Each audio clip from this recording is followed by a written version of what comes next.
चला तर आज आपण बनवूया झटपट प्रसादासाठी शिरा। त्यासाठी मी घरचे साजूक तूप कढईमध्ये गरम करून घेतलं। त्यामध्ये 1 वाटी पांढरा रवा घातला आणि तो छान बारीक गॅसवर भाजायला सुरू केलं।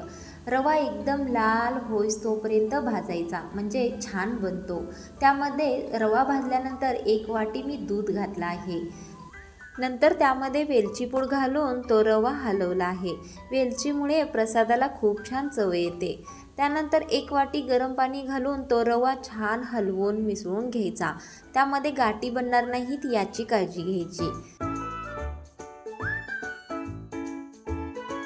रवा छान भाजल्यामुळे आणि तुपामुळे हा सुटसुटीत आणि मऊ लुसलुशीत होतो। मी हा 1 वाटी रव्याचा प्रसाद करत आहे, तर त्यासाठी अर्धी वाटी साखर घेतली आहे आणि ती साखर यामध्ये वरून घालायची आणि हलवायला सुरुवात करायची। ही साखर विरघळण्यासाठी त्यावर 2च मिनिटं झाकण ठेवायचं। ही साखर विरघळून प्रसादाचा शिरा एकदम छान मऊ लुसलुशीत खमंग तयार होतो।